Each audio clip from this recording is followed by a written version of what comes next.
magkaisa at magmahalan para sa One Batangas. Maraming salamat po. Maraming salamat po, Bocala Army Bausas. Tunay na mayroon kayong tinig na nagpapakilig at himig na nagpapatindig ng balahibo. Palakpakan po natin mula sa unang distrito, Honorable Bocala Army Bausas. Kasama rin po natin, maaari po kayong bumati sa ating mga minamahal na supporters ngayon. Magandang umaga po sa ating lahat na narito ngayon. Una po, gusto ko magpasalamat siyempre sa ating mahal na Panginoong Diyos sa biyayang ito na pinagkakaloob sa ating lahat. Kami po, kasama ko po ang aking mister na si Bukal Wilson Rivera narito. Kami po ay nagpapasalamat sa pag-welcome po sa amin ng ating minamahal at pagbabalik na Governor Vilma Santos Recto. Salamat po sa pag-welcome sa amin dito sa One Batangas at asahan po ninyo ang aming suporta at ang aming pagmamahal lalo't higit po sa aming minamahal na Segunda Distrito ng Batangas. Maraming salamat po. Ako si Gently On Rivera, ang sana at sana po talaga na susunod na maging bukal ng Segunda Distrito kasama si Doktora Reyna Abu Reyes. Maraming salamat po, Bocala Gently Rivera mula sa ikalawang distrito. Bocala Dr. Reyna Abu Reyes, maaari po kayong bumati. Magandang umaga po sa ating lahat, sa lahat ng kapwa Batanggenyo natin. Anong oras na? Oras na para sa bagong Batangas. Buong pusong pasasalamat at syempre ang pagsuporta sa pagbabalik ng ating Gobernadora Vilma Santos Recto at sa kanyang buong pamilya. Maraming salamat po sa inyo. Ako po si Dr. Reyna Abu Reyes, ang bukal na maglilingkod sa inyong lahat. Maraming salamat po.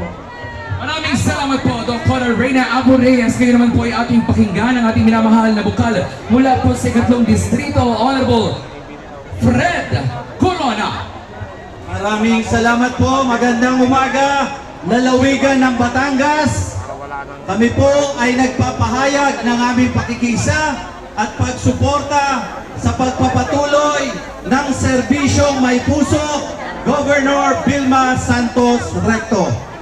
At kami po mula sa ikatlong distrito, Bukal Rudy Balba, ang inyong lingkod, Bukal Fred Corona ay nagpapasalamat at kaisa sa One Batangas. Maraming salamat po. Mabuhay ang lalawigan ng Batangas.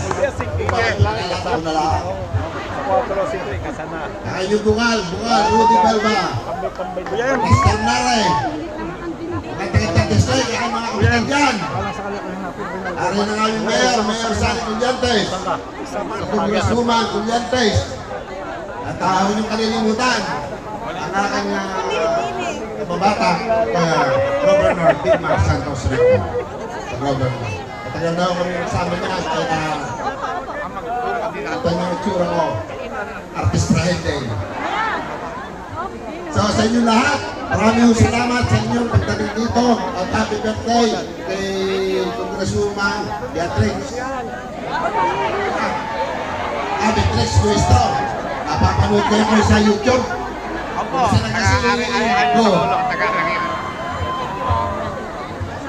Ayos lang. Maraming salamat at sana lagi tayong pagpalain ng mahal na Panginoon Diyos. Maraming po salamat. Palakpayaw! Maraming salamat po, Bukal Rudy Balba. Ngayon naman, hingat po natin ang kanyang mensahe ng ating bukal mula sa ikalawang distrito, Honorable Marcos Mendoza. Isang magandang umaga po sa lalawigan ng Batangas. Magandang umaga. Best! Ay ako po'y natutuwa po at talaga nagpapasalamat dahil kami po ay nandito, ang aking pamilyang Mendoza, kasama po ang aking ama, ang ating Congressman, Secretary Dong Mendoza. Palakpakan naman po natin. Sabi nga po ng ating Congresswoman Leanda Bulilia, napakaganda ho ng tandem ngayon dahil ang aming pamilya, ang pamilyang Recto ay nagsama na, kasama po ang buong slate na nasa inyo pong harapan ngayon. Yun lamang po, nagpapasalamat po na kami po'y natanggap at tayo po'y, kayo makakasiguro na tayo po'y magtutulungan upang may balik po natin ang tunay pong serbisyong may puso ng ating Gobernador Vilma Santos Recto. Maraming salamat po. Muli po, Marcos Mendoza, bukal po sa ika-4 distrito ng Batangas. Maraming salamat. Maraming salamat po. Ngayon naman po ay ating palakpakan, Honorable Bocala Eric De Vera. Di po.